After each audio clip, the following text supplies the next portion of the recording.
আজকে এমন একটা রেসিপি শেয়ার করব যেটা দিয়ে এক প্লেট ভাত আপনারা নিমিষেই খেয়ে ফেলতে পারবেন। এটা অনেক বেশি টেস্টি এবং হেলদিও।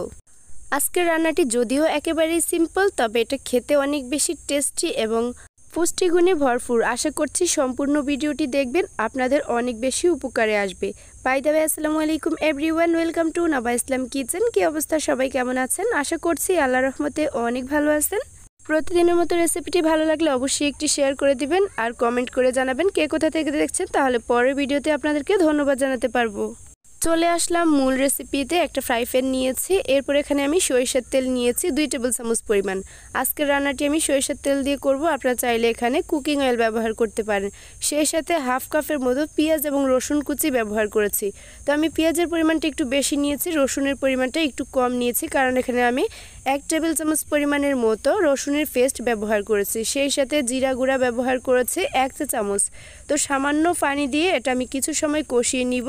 মশলাটা যাতে না পুড়ে যায় সেজন্য আমি পানি ব্যবহার করেছি। এখন কিছু শুকনো ইনগ্রেডিয়েন্টস অ্যাড করে দিচ্ছি। এখানে হলুদ গুঁড়া দিয়েছি 2 চা চামচ পরিমাণের মতো, মরিচ গুঁড়া ব্যবহার করেছি 1.5 চা চামচ, লবণ 1 চা চামচ। ঝাল আপনার টেস্ট অনুযায়ী ব্যালেন্স করবেন, তবে এই তরকারিটা কিন্তু ঝাল ঝাল খেতে বেশি ভালো লাগে।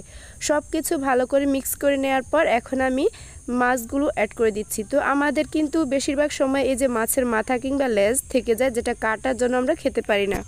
এরকম কিন্তু অনেকের ফ্যামিলিতেই আছে যারা মাছের মাথা কিংবা লেজ কাটার জন্য খেতে চান না। তারা চাইলে এভাবে তরকারিটা রান্না করে খেতে পারেন, আর এটা জমে থাকবে না। তো মাথাগুলো দিয়েই কিন্তু আমি মশলার সাথে ভালো করে 5 মিনিটের মতো কষিয়ে নিয়েছি। 5 মিনিট পর কিন্তু ঢাকনাটা সরিয়ে দেখতেই পাচ্ছেন মাছ থেকে কিন্তু কাঁটাটা আলাদা হয়ে যাচ্ছে, আর বড় যে কাঁটাগুলো আছে সেগুলো আমি ফেলে দিচ্ছি। আপনারা কিন্তু অবশ্যই কাঁটাগুলো বেছে ফেলে দেওয়ার চেষ্টা করবেন, তাহলে আর খাওয়ার সময় কোনো রকম প্রবলেম হবে না। তো এভাবে আমি অনেকগুলো কাঁটা একদম বেছে ফেলে দিয়েছি যতটুকু সম্ভব। এরপর এখানে শুধু মাছটাই রয়ে গিয়েছে। ভালো করে মাছটা আমি মশলার সাথে কষিয়ে নিয়েছি। এরপর এখানে আগে থেকে কিছু শাক কেটে রেখেছিলাম, সেটা অ্যাড করে দিয়েছি। তো এখানে আমি 3 ধরনের শাক নিয়েছি, আপনারা চাইলে যে কোনো একটি শাক দিয়ে এটা করতে পারেন। আমি এখানে কলমি শাক, কুমড়া শাক, সেই সাথে নিয়েছি এলাচ শাক। এই শাকগুলো কিন্তু আমাদের শরীরের জন্য অনেক বেশি উপকারী।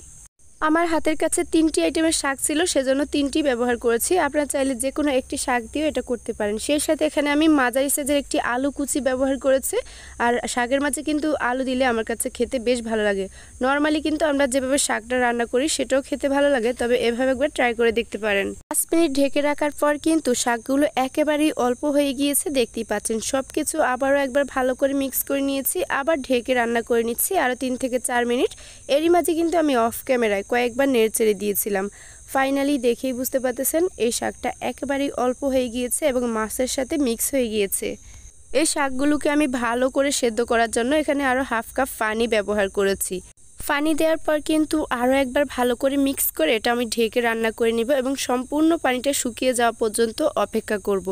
আর আমরা যে শাকগুলো ব্যবহার করেছি এখানে, এগুলোতে কিন্তু প্রচুর পরিমাণে ভিটামিন রয়েছে।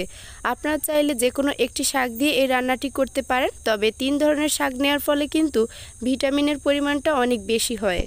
ফাইনালি 8 থেকে 10 মিনিট পর কিন্তু শাকটা একবারে পারফেক্টলি শুকিয়ে গিয়েছে এবং রান্নাটাও কমপ্লিট হয়ে গিয়েছে।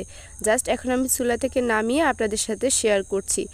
গরম ভাতের সাথে এই রেসিপিটি অবশ্যই একবার বাসায় ট্রাই করে দেখতে পারেন, আশা করছি অনেক ভালো লাগবে। এই তরকারিটি কিন্তু ছোট থেকে বড় সবাই খেতে পারবে। তো আজকের ভিডিওটি যদি ভালো লাগে থাকে অবশ্যই একটি শেয়ার করে দিবেন। আজকের মতো বিদায় নিচ্ছি, আল্লাহ হাফেজ।